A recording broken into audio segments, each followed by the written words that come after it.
It's like a little bag of candy every week to give me that script because Helen always has some really good stuff. So, get this, I'm finally leaving Toledo. Yeah, I'm free. What? You've only been here 3 little months. Yeah, I know. Oh, I once took a nap longer than that.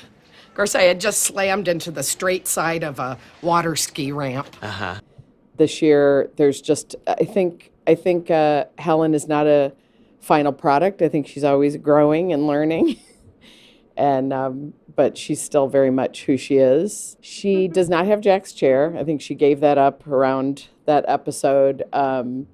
She's always, the thing I love about Helen is that she always has her nose in everything, but she also doesn't take shit. Can I say shit? She doesn't take shit.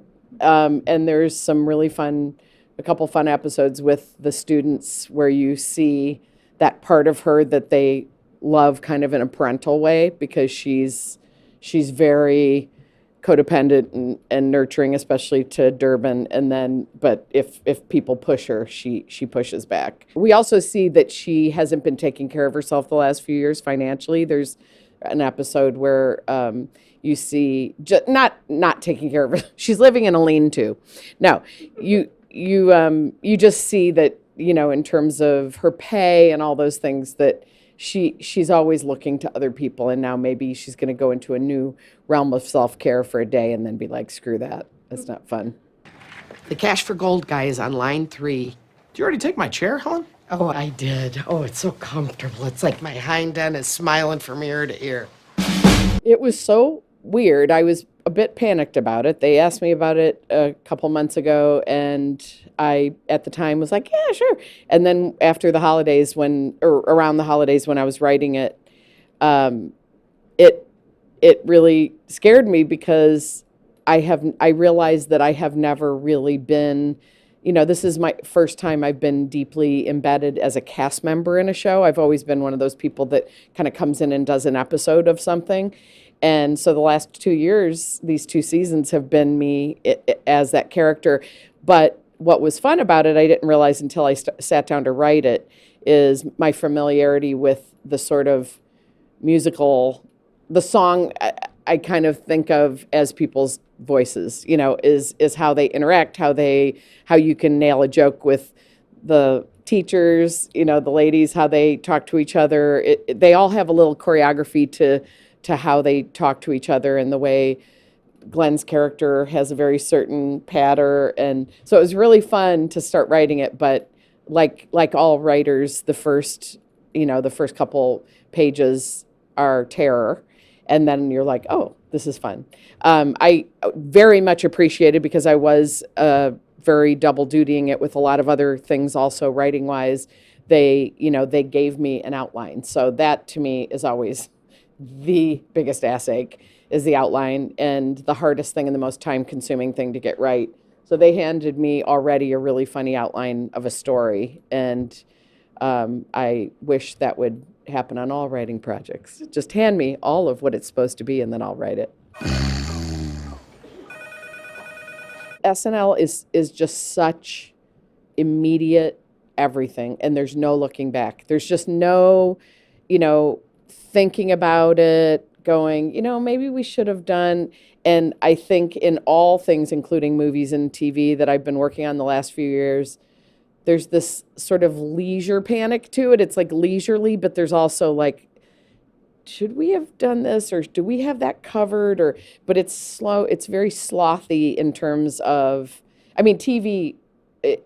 TV can get very hectic in terms of making your day and making sure we get all these scenes in. But when it comes down to it, everything seems in slow motion to me compared to SNL, because that show was, you've heard the stories, but it's literally like getting a call at 1:45 in the morning from the booth.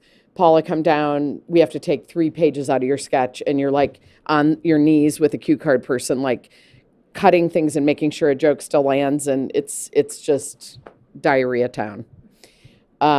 Sponsored by Imodium. That show should be sponsored every week by Imodium.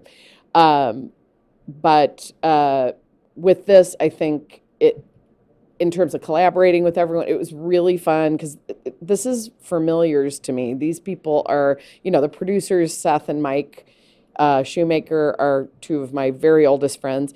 And then Mike O'Brien, I worked with a little bit before I left the show, or when I came back to visit and do a show. And so everyone sort of has come from that world, that that place. So we all kind of think similarly and we work similarly. So it didn't feel like any kind of alien process. And there's a lot of trust among all those people that came out of that place in terms of there isn't just a hovering, sometimes in certain places, not at this place I've found at all, but, sometimes there's that hovering of like not trusting you and always checking on what you're doing and whether and with SNL people, they kind of know that you've been through that and you know how to make a judgment on whether something's a good joke or top it, or it's been really fun. I was very, very nervous about it until I started doing it. And then I was like, oh, this is going to be fun. Now this has been weird this week because yesterday I did Helen all day. So I was in the Helen garb. So I looked about 4 years older than I do in real life. No, I'm just kidding. Well, I had a big change in high school because I moved in the middle of my sophomore year from a tiny all-girls Catholic high school in Illinois to a giant public high school in Orlando. So in the middle of my high school years, I had this sort of year that is like a lost year in my head because all I did was like cry in the bathroom in the morning as I'm blow drying my hair. And because I was the type of person, always have been, still am, where if I'm new, I don't like to just be in people's faces and be like, hi, I'm new. Let me tell you where I'm from and what I like and don't like. I love people to get to know me in sort of a peripheral way, and then I feel like I can step into the little circle of social stuff, and it's less vulnerable. So because then you don't get rejected. So I think once I was steady, like I was always very social in high school, always very active. I was a class clown. I got good grades, not like straight A's all the time, but I got good grades. But I was very I was in theater, I was in art, I was always writing and doing different things. But in the middle of my high school years, there was like this pause where I was just very kind of lost for a while. And I always was friends with my teachers. I still am friends with some of those teachers. And when I think back on that, I think of it here a lot because there's boundaries here. Obviously, we cross that are hilarious with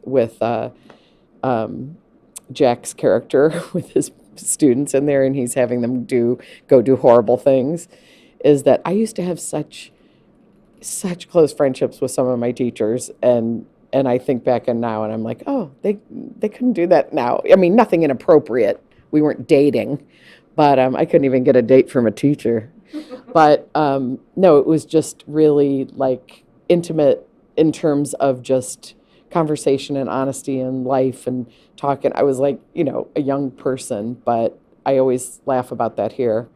I was definitely a class clown. I was obnoxiously so, but I always was the type that kind of could sense if there was too much, if I had done too much, and then I was like, backing off. You always know that you've been doing too many bits when you stop and it's really quiet. And you're like, wow, I was the only one talking for like 20 minutes doing a bit. Kind of how it's going to feel here after this interview. This is my cervix. Vaginal orgasm. Give me a break. Mm-hmm.